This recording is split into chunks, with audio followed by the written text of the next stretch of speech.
ఆత్మస్వరూపులారా, మన జీవితకాలం స్వల్పం, శాస్త్రాలేమో అనంతము.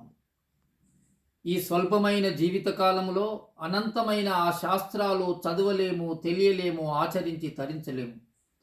అందుకే సర్వశాస్త్రమయీ అయినటువంటి భగవద్గీతను శ్రీకృష్ణ పరమాత్మ మనకు అర్జునుని నిమిత్త మాత్రంగా పెట్టుకొని బోధించినటువంటి బోధే భగవద్గీత.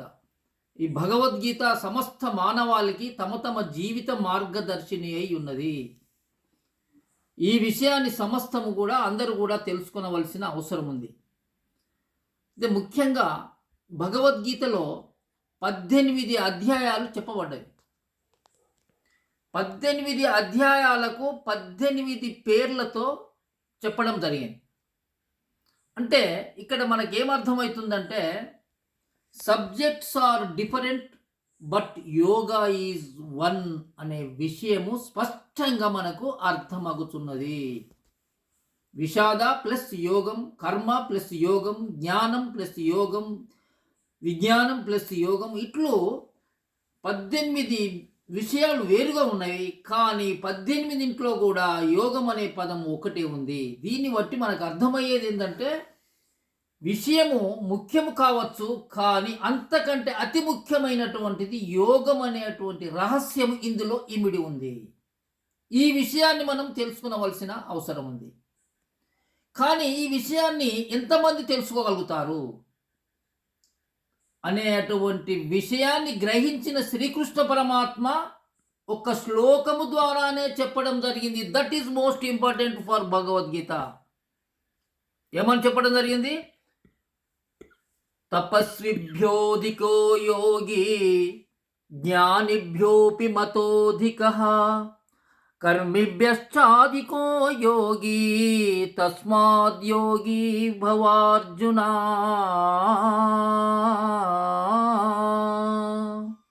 అంటే ఈ రహస్యాన్ని ఎంతమంది తెలుసుకుంటారో, ఎంతమంది తెలుసుకోరో అనే విషయాన్ని స్పష్టంగా అర్థం చేసుకున్న ఆ కృష్ణ పరమాత్మ ఒక శ్లోకం ద్వారా చెప్పడం జరిగింది. అంటే తపస్సంపన్నుల కంటేను, శాస్త్ర జ్ఞానము నేర్చినటువంటి మహా పండితుల కంటేను కూడా నిష్కామ కర్మ అంటే యజ్ఞాలు, యాగాలు, క్రతువులు, దేవాలయాలు ఎన్నో కట్టించి నిష్కామ కర్మ చేసినటువంటి నిష్కామ కర్మ యోగుల కంటేను కూడా గొప్పనైనటువంటి ఏదైతే ఉందో ధ్యాన యోగము ఏదైతే ఉందో అట్టి ధ్యాన యోగ పరుడే శ్రేష్ఠుడు అని దీని యొక్క అర్థం చెప్పడం జరిగింది. అదే విషయాన్ని ప్రస్తావిస్తూ ధ్యాన యోగ పరో నిత్యం వైరాగ్యం సమిపాశ్రిత అనేటువంటి శ్లోకం ద్వారా కూడా ఆ యొక్క యోగం గురించి, యోగం యొక్క గొప్పతనం గురించి, యోగం యొక్క అవసరం గురించి చెప్పడం జరిగింది భగవద్గీతలో. ఇట్లు అనేకమైన శ్లోకాలలో కూడా యోగం అనేటువంటి పదాన్ని చెప్పడం జరిగింది. దానికి సంబంధించినటువంటి ఆ యోగం ఎలా చేయాలి అనే విషయాలు కూడా చాలా ఉన్నాయి. కానీ అన్నీ అందరికీ అర్థం కాకపోవచ్చు. కానీ ముఖ్యమైన కొన్ని విషయాలు మీకు నేను చెప్పగలుగుతున్నాను. ఆ యోగం అనేటువంటిది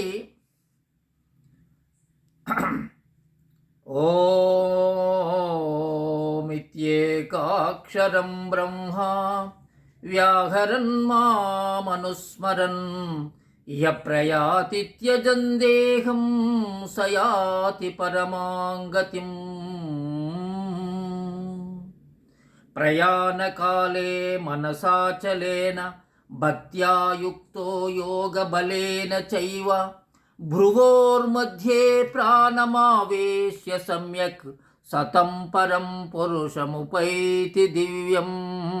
సతం పరం పురుషముపైతి దివ్యం. సర్వద్వారాణి సంయమ్య మనోహృది నిరుధ్య చ మూర్ధ్యాధాయాత్మనః ప్రాణమాస్థితో యోగధారణాం. ప్రాణమాస్థితో యోగధారణాం. యోగయుక్తో విశుద్ధాత్మా విజితాత్మా జితేంద్రియః సర్వభూతాత్మభూతాత్మా కుర్వన్నపి న లిప్యతే. ఏ స్పర్శాన్ కృత్వా బహిర్బాహ్యం చక్షుచైవాంతరే భ్రువో ప్రాణాపానౌ సమౌ కృత్వా నాసాభ్యంతరచారిణౌ యతేంద్రియమనో బుద్ధిర్మునిర్మోక్షపరాయణ విగతేచ్ఛా భయక్రోధా యః సదా ముక్త ఏవ సః.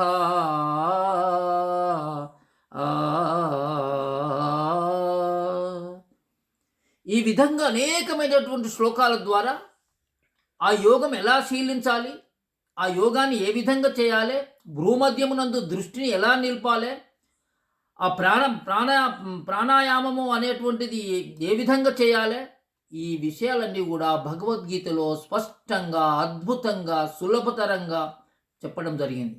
కానీ పాపం చాలామంది దానిలోని రహస్యాలను తెలుసుకోక కేవలం బాహ్యమైన అర్థాన్ని మాత్రమే తీసుకుంటూ ఆ భగవద్గీతను పూర్తి స్థాయిలో తెలుసుకోలేకపోవడం చాలా బాధాకరంగా ఉంది. కాబట్టి దయచేసి ప్రతి ఒక్కరు కూడా భగవద్గీత పుస్తకాన్ని చదవాలి, దానిలోని రహస్యాలను తెలుసుకోవాలి, దానిలో చెప్పినటువంటి యోగ పద్ధతులన్నింటినీ ఆచరించి తరించాలని, అప్పుడే మన జన్మ సార్థకమవుతుందని, పెద్దల యొక్క సాంగత్యం ద్వారా మాత్రమే ఇది సిద్ధిస్తుందని, ఈ విషయాన్ని తప్పకుండా ప్రతి ఒక్కరు కూడా గమనించి మహాత్ముల యొక్క సందర్శనం ద్వారా, సాంగత్యం ద్వారా వారి యొక్క అమూల్యమైనటువంటి సందేశాలను తెలుసుకుని తరించాలని కోరుకుంటూ ఓం తత్సత్, ఓం తత్సత్.